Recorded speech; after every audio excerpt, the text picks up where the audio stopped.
noir, rock et gun chill.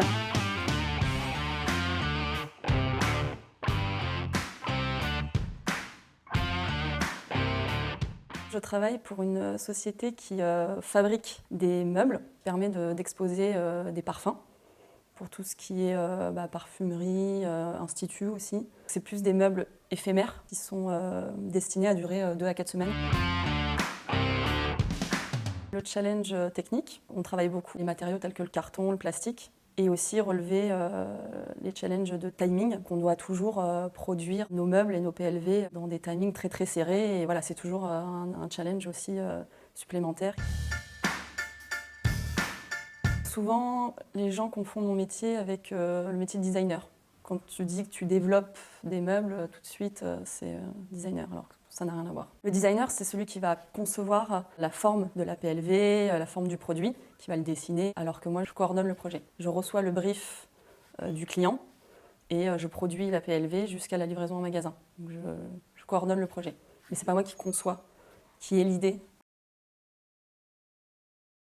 Vu qu'on coordonne le projet du début jusqu'à la fin, on est en connexion avec plein de métiers différents. Le métier de la logistique, parce qu'on doit gérer le transport, le métier un peu plus créatif où on est en relation avec les graphistes, les imprimeurs, les fabricants. On va voir les maquettistes qui nous font nos prototypes. Ensuite, les gens de l'atelier qui façonnent les PLV. Donc vraiment une multitude de métiers. Déjà le matin, donc rendez-vous avec le client pour faire un état des lieux de tous les dossiers en cours. On vérifie si on a bien tout lancé en production, qu'est-ce qui est en retard, quelles sont les priorités du jour, qu'est-ce qu'il faut activer dans la journée pour vraiment solder toutes nos productions. Après, c'est rentrer à l'agence, valider des prototypes, valider des tirages qu'on reçoit de nos imprimeurs pour voir si la colorimétrie est bien raccord avec ce que nous a fourni le client. Et finir par, par exemple, une après-midi à l'usine pour vérifier notre production avant qu'elle parte en magasin. Il y a beaucoup de déplacements chez le client pour valider des prototypes, à l'usine pour valider pareil des prototypes avec les maquettistes, réajuster les points techniques et valider nos justifs de production avant que ça parte en magasin. Être organisé, c'est le point primordial pour coordonner des dossiers, sinon on se perd et on se noie très vite. Avec les primes, c'est entre 40 à 45 K, parce qu'on on est objectivé. On a une prime annuelle, donc en fonction de ce qu'on a réussi à négocier et ce qu'on réussit à atteindre comme objectif, ça peut varier de 5 000 € grosso modo. Je souhaitais à 16 ans plutôt faire de la décoration d'intérieur. J'ai fait un bac art appliqué, justement pour connaître un peu toutes les techniques de conception, l'histoire de l'art, l'histoire du design. Et puis à force de découvrir cet univers-là, j'ai un petit peu affiné mes envies et je me suis plus orientée vers le métier que je fais aujourd'hui. Finalement, il y a quand même des similitudes avec la décoration d'intérieur, puisqu'on développe des meubles, mais qui vont en magasin, qui ne vont pas dans des appartements ou des maisons. Après mon bac, je me suis orientée vers une licence plus technique qui m'a fait apprendre toute la science des matériaux. Ça permettait vraiment de compléter en fait ma formation plus créative et artistique pour justement, j'avais un objectif clair, c'était dans la conception. Mais pour concevoir, il faut être aussi créatif que technique. J'ai fait un contrat d'apprentissage, de professionnalisation.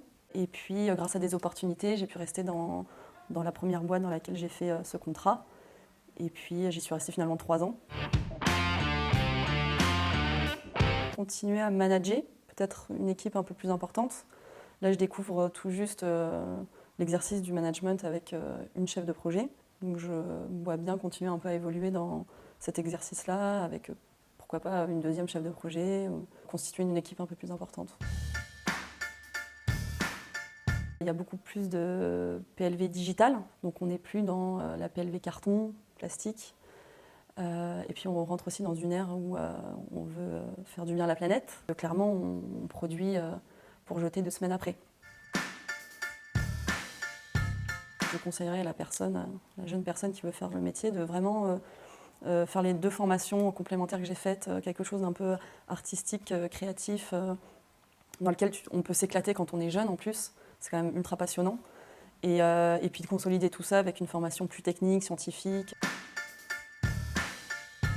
Le conseil que j'aurais à donner, c'est peut-être pas avoir peur justement de faire une formation un peu atypique. Moi justement, j'ai fait une formation où il n'y en avait pas beaucoup en France.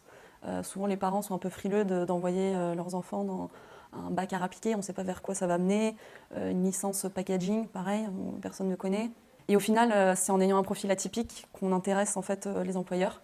C'est comme ça qu'on fait la différence en fait, entre plusieurs profils auprès de l'employeur. C'est comme ça qu'on éveille un peu la curiosité. Et moi, c'est comme ça que j'ai fait la différence.